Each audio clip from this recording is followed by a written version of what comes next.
Okay, we have a lot to unpack as Trump announced essentially he plans to ethnically cleanse or is advocating for the ethnic cleansing of Palestinians from the Gaza Strip, potentially with U.S. troops interfering here, coming to annex the Gaza Strip under U.S. control, something that is wildly illegal and imperialist from the pro-peace candidate, as MAGA would have told you. So I have an array of clips lined up to help us cover this. We're going to cover it all throughout the day, and we can jump back in with the context needed. The U.S. will take over the Gaza Strip, and we will do a job with it, too.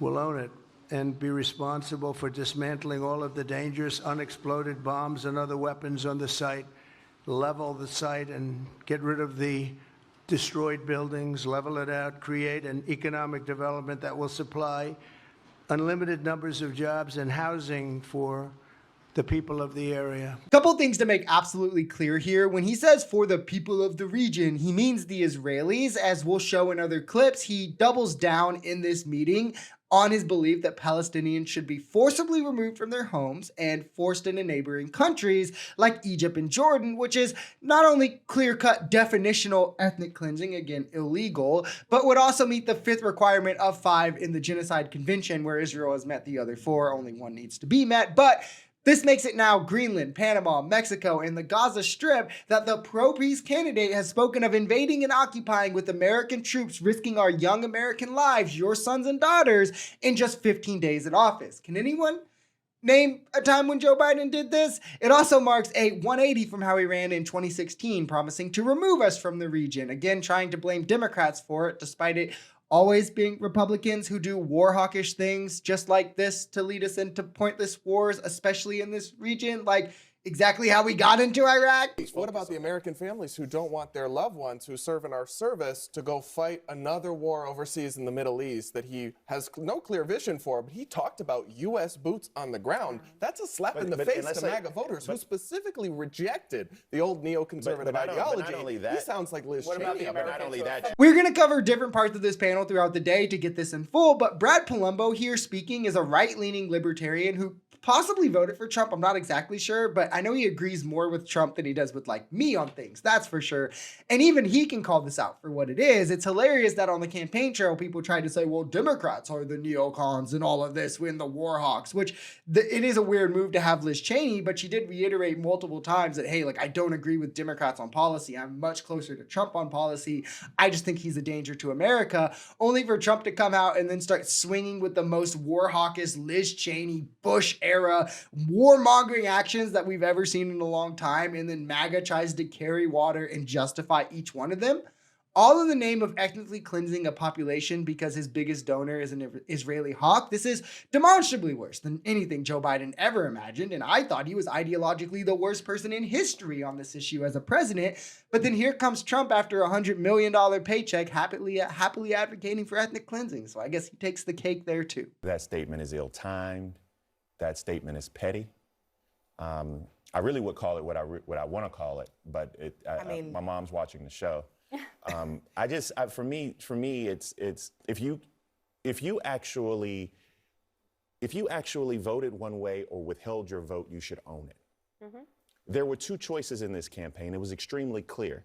You had Kamala Harris going forward, who recognized that Hamas has no place in governing Palestine, but she also knew, or Gaza, but she also knew that the Palestinian people had the right to human dignity.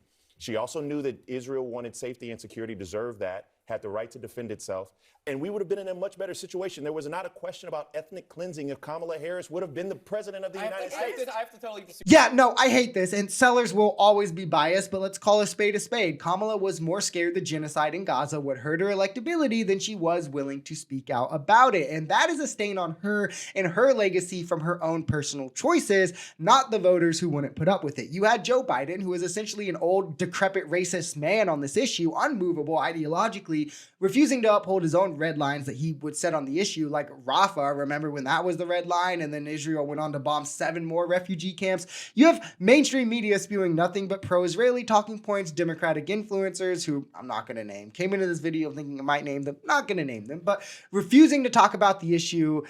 I guess my camera doesn't want me to talk about this either. Or the only extent to which they would talk about the issue is to say, well, Kamala is better, which isn't good enough. Democrats need to learn that if your moral red line is genocide and ethnic cleansing, you're not going to decide to go against that because it might be a little less or a nicer genocide and ethnic cleansing.